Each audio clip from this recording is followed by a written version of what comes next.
काल संध्याकाळी आम्हाला प्राप्त गोपनीय माहितीवरून आम्ही कांदिवली युनिट पी.आय. जगदाळे त्यांच्या टीमनं प्राप्त माहितीनुसार सापड रचून एक रेड केली.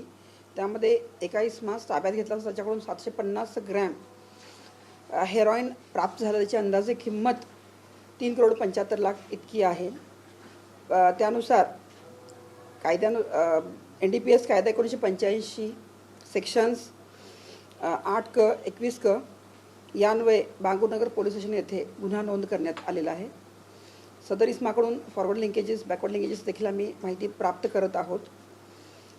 माननीय पोलीस आयुक्त मुंबई सिटी बृहन्मुंबई तसेच माननीय जॉईंट कमिशनर कुमारे सर, त्याचबरोबर आमचे अतिरिक्त आयुक्त पोलीस उपाध्याय सर यांच्या मार्गदर्शनाखाली ANC युनिट कंटिन्युअस ड्रग्ज विरोधी कारवाया करत आहे.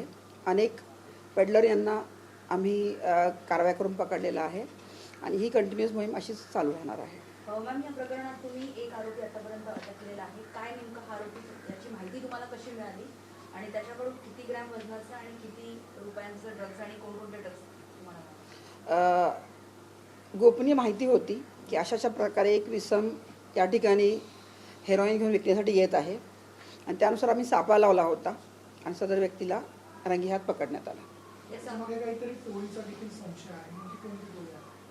ॲक्च्युली त्याच्यावरून जी प्राप्त इन्फॉर्मेशन आहे, प्राथमिक माहितीनुसार एक रेकॉर्डवरील गुन्हेगार आहे की जो प्रोव्हाइड करतो, त्याची देखील माहिती आम्हाला प्राप्त झालेली आहे. त्याचं लोकेशन देखील प्राप्त झालेलं आहे.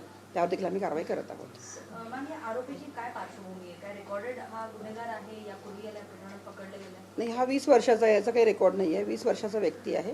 रिसेंटली त्याला लर करून आणण्यात आलं असं प्राथमिक चौकशीमध्ये माहिती प्राप्त होती आहे. तर अनुषंगिक देखील आम्ही अजून डिटेल माहिती घेत आहोत. प्रश्न असा आहे की वारंवार गोरेगाव हा जो परिसर आहे तो मोठ्या प्रमाणात ड्रग्सचे साठे मिळताना दिसत किंवा जो कार्यक्रम झाला त्याचा संबंध देखील गोरेगाव संदर्भात येतोय. काही विशेष मोहीम आपल्याकडनं गोरेगाव परिसर असेल तिथे हाती घेण्यात येईल, कारवाया होताना दिसत आहेत, मात्र तितकीशी कठोर भूमिका ही पोलिसांकडनं घेतली जात नाही असं देखील अनेक नागरिक गोरेगावमध्ये बोलताना दिसतात. वास्तविक मुंबई पोलिसांचं एम पूर्ण मुंबई हे आहे. जिथं पॉकेट्स आहेत ते पॉकेट्स आयडेंटिफाय करण्यात आलेले आहेत आणि त्या पॉकेट्सवर आमची प्राप्त माहितीनुसार ठोस कारवाई देखील सुरू आहे. काही घटना आपण मागच्या 2-3 महिन्याला पाहिल्या असतील. एक्सची रेड आम्ही जाऊन नवी मुंबईमध्ये झाली. त्यानंतर आगरपाडा येथे मोठी केस करण्यात आली. कंटिन्यू साकीनाका पोलिसांनी देखील मोठी कारवाई केलेली आहे आणि बियॉन्ड स्टेट जाऊन आम्ही कारवाई करत आहोत. त्यामुळं पोलीस कमी कारवाई करतात असं म्हणणं चुकीचं होईल. ठोस कारवाई होत आहेत. ड्रग्जमुक्त भारत, ड्रग्जमुक्त महाराष्ट्र, ड्रग्जमुक्त मुंबई हे आमचं स्वप्न आहे आणि ते स्वप्न घेऊन आम्ही खूप ताकदीने चालत आहोत. संबंधित आरोपीकडे कोणते ड्रग्ज सापडले आणि किती रुपयांचे कोणते ड्रग्ज? हेरॉईन होतं त्याच्याकडं. 750 ग्रॅम वजनाचं. त्याची आंतरराष्ट्रीय व्हॅल्यू 3.25 करोड इतकी आहे.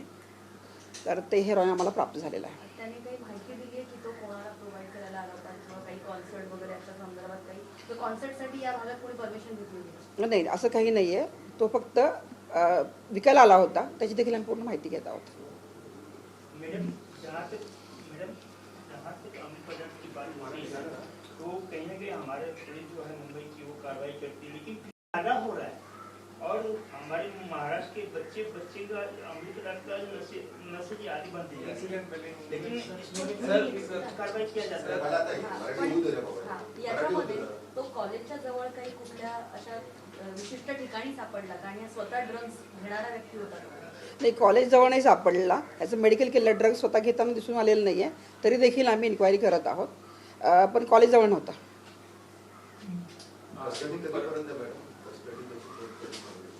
कस्टडी कितीपर्यंत? रिमांडर प्रोड्यूस केलेलं आहे. समजेल एक अर्धा तासामध्ये.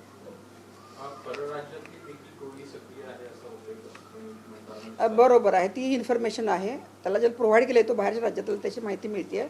त्याच्यावर आपण तो किती सत्य आहे त्याची माहिती खात्री करत आहोत. PC मिळालं तर आम्ही त्याला प्रॉपर इंटरव्ह्यू करू. काही तुमचा संशय आहे की ते पण आपल्या इथे पण अशा प्रकारची टोळी किंवा नेक्सस असं आहे म्हणून किंवा त्या प्रकारे? सध्या त्याला प्रॉपर इंटरव्ह्यू झालेलं नाही आहे. रात्री त्याला ताब्यात घेतलं आणि तो नक्की चांगली माहिती दिली आम्हाला. संबंधित व्यक्तीचा मोबाईल, लॅपटॉप हो, सगळं मोबाईल सेज केलेला आहे. मोबाईल आमच्या ताब्यात आहे. त्याच्यावर देखील आम्ही काम करतोय.